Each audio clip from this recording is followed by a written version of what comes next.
கொடுக்க கடமைப்பட்டிருக்கிறீர்கள். அடுத்த இரண்டாவது ஒரு முக்கியமான அறிவிப்பு. இந்த பிறை பார்த்த தகவல் நேற்றைய தினம் ஏற்பட்ட சிறிய அளவு சர்ச்சை. நீண்ட நெடிய நேரம் விரிவாய் விளக்க வேண்டும் என்று சொன்னாலும் ரத்தின சுருக்கமாய் சொல்வதாயிருந்தால், அல்லாஹ்வின் மீது சத்தியமிட்டு நாங்கள் பிறையை கண்டோம் என்று சிலர் உறுதியாய் கூறுகிறார்கள். அல்லாஹ் மேல சத்தியம் பண்ணி சொல்லிட்டா அப்படி ஏற்கணுமா? அப்படி ஏற்க வேண்டிய அவசியம் இல்லை. அல்லாஹ் மேல சத்தியம் பண்ணியும் போய் சொல்லலாம்.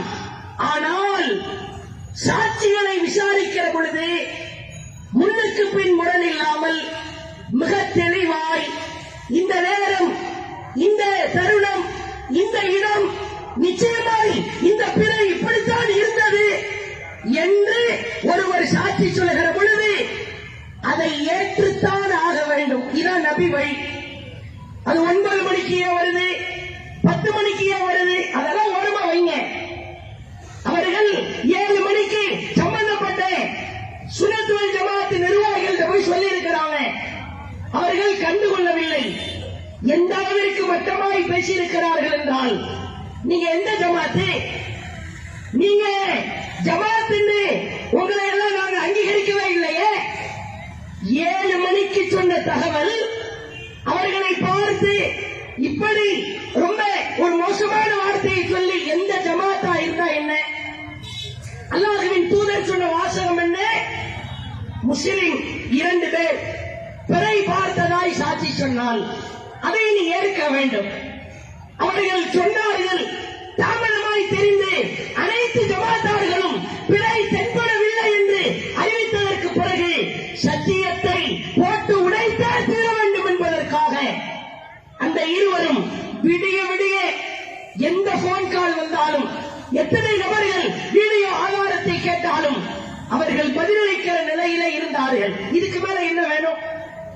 அவர் சொல்லுகிறார், அந்த பிறை பார்த்த சாட்சியாளர் சொல்லுகிறார், அந்த ஜமாத்து இந்த ஜமாத்து அதெல்லாம் விடுப்பா.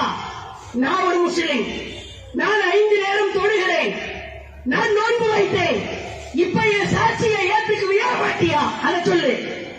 நான் கலிமா சொன்ன முஸ்லிம் தானே. நான் எப்படி பொய் சொல்லி இருந்தால் அல்லாஹ் என்னை பார்த்துக் கொள்வான் என்கிறார். இதற்கு மேல் ஒரு ஆளை போட்டு பாராப்படுத்தி பாத்தீங்களா இல்லையான்னு நாம் போட்டு சிரமப்படுத்த வேண்டிய அவசியம் இல்லை. ஏன் இதை சொல்கிறோம் என்றால், இன்றைய தின பெருநாள் தொழுகையை நிறைவேற்றாத பலர் இருப்பார்கள். அவர்களுக்கு உங்கள் சொந்த பந்த உறவினர்கள், நண்பர்கள் பலர் இருக்கலாம். அவங்கள்ட்ட சொல்லிருங்க, அல்லாஹ்வுடைய தூதர் சொன்னாங்க, மன் சாம அல் யௌமல் லதி யுஷக்கு ஃபீ, நோன்பா பெருநாளா என்று சந்தேகம் ஏற்பட்ட ஒரு நாள் ஏற்பட்டால் அவர்கள் அன்றைய நாளில் நோன்பை விட்டுவிட வேண்டும். பெருநாள் தொழுகிறீங்களா இல்லையா அதெல்லாம் பிறகுதான். இன்றைய தினம் நம்முடைய நண்பர்கள், சொந்த பந்த உறவினர்கள் நோன்பு நோட்டிருந்தால் அவர்களை தயவு செய்து நோன்பை விட சொல்லுங்கள். சாட்சியின் ஆதாரம் மிக தெளிவாக இருக்கிறது. அப்படி நோன்பு நோற்றவராய் சந்தேகத்திற்குரிய நாளில் இருந்தால் பக்கத்து அசா அபுல் காசிம், அவர் அபுல் காசிமுக்கு அல்லாஹ்வின் தூதருக்கு மாறு செய்து விட்டார் என்றார்கள். இது ஒரு முக்கியமான அமல். அதனால உங்களிடத்தில் மீண்டும் பதிவு செய்து இந்த திடலில் இருந்து கலைந்து செல்கிற நாம் மிக முக்கியமான 2 சபதங்கள். நான் உறுதியாக நின்று அமல் செய்வேன்.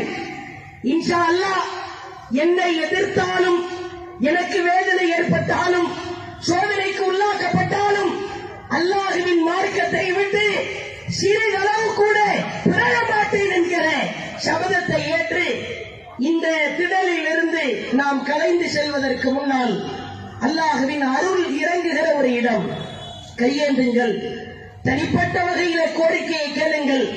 நம் குடும்ப கஷ்டம் இருக்கலாம், நம் தேவைகள் இருக்கலாம், நம் சோதனைகள் வேதனைகள் இருக்கலாம். உடனே கலைந்து செல்லாமல் சிறிது நேரம் அல்லாஹ்விடத்திலே கையேந்தி கதறிவிட்டு சன்னிதானத்திலே விழுந்துவிட்டு கலைந்து செல்வோம். பில்லாபுரம் தௌஹீத் மர்கஸ் கட்டி எழுப்ப நாம் அனைவரும் ஒன்று சேர்ந்து கைகோர்ப்போம். அல்லாஹ்விற்காக, அல்லாஹ் இன்றைய நன்னாளில் அல்லாஹு அக்பர் அல்லாஹு அக்பர் அல்லாஹு அக்பர் என்கிற அல்லாஹுவை பெருமைப்படுத்துகிற வார்த்தைகளை அதிகம் சொல்வதற்கு கடமைப்பட்டிருக்கிறோம். அல்லாஹ் நம் அனைவரின் பாவங்களை மன்னித்து சொர்க்கத்திற்கு செல்கிற ரமலானில் நாம் எப்படி ஈடுபாட்டோடு உறுதியாய் அமல் செய்தோமோ அந்த அமலை தொடர்ச்சியாய் செய்வதற்கு அல்லாஹ் பேர் உதவி செய்வானாக.